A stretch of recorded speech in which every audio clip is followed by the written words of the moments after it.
The execution of Hussite Jerome had caused a national uproar back in Bohemia. He was believed to have been a faithful teacher, and as is often the case, now that he was dead, his writings attracted an even greater interest. The Hussite Wars commenced about 4 years after the death of Hussite Jerome in the year 1419.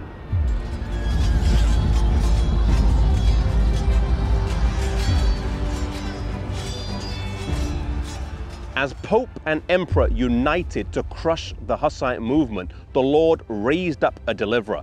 Žižka was one of the most able generals of his age and was the leader of the Bohemians. He had lost sight in one eye during a battle in 1410, and later in his life he would lose sight in the other eye as well, but he would still lead his armies into battle after battle without losing.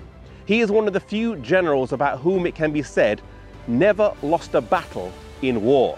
He was a military genius and is credited with inventing an early form of the tank. They were called war wagons, and they were wooden boxes that were reinforced with steel on wagon wheels, and he would send these into battle with people inside and load them with cannons and crossbows and pistols. Despite having mainly peasants as soldiers, with the use of clever war tactics and with Providence on their side, the Hussite armies were able to repel the numerically larger and better trained papal armies.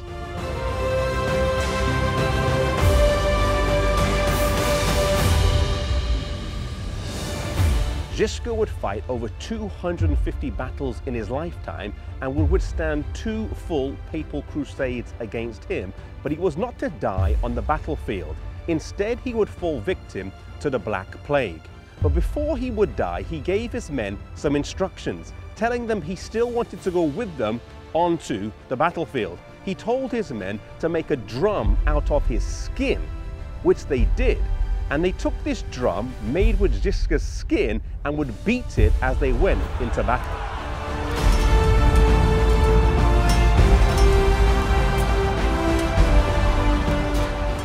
His place was filled by Procopius, who was a skillful and brave leader, and in some aspects a more able general. The enemies of the Bohemians, knowing that the blind warrior was now dead, thought they would now be able to win. The Pope launched another crusade against the Bohemians in 1427, where he was defeated. He then launched another crusade where he was defeated again. In 1431, under a new pope, a 5th crusade was launched, but once again, the papal armies were soundly defeated by the Hussite forces.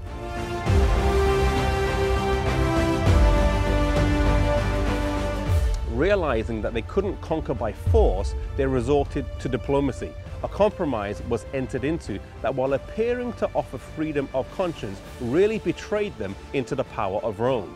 The Bohemians had specified 4 points as a condition of peace with Rome, and these were: the free preaching of the Bible, the right of the whole church to both the bread and the wine in the communion, the use of the mother tongue in divine worship, the exclusion of the clergy from all secular offices and authority, and, in cases of crime, the jurisdiction of the civil courts over clergy and laity alike.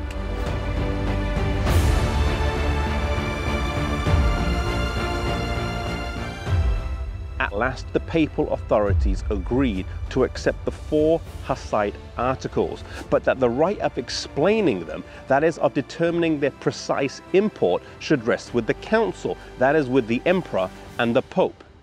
On this basis, a treaty was entered into, and Rome gained by dissimulation and fraud what she had failed to gain by conflict. For in placing her own interpretation upon the articles, as upon the Bible, she could pervert their meaning to suit her own ends. Oftentimes, when Satan is not able to defeat us through open confrontation, he tries the tactic of compromise. It's something he's done repeatedly throughout history and throughout the Bible.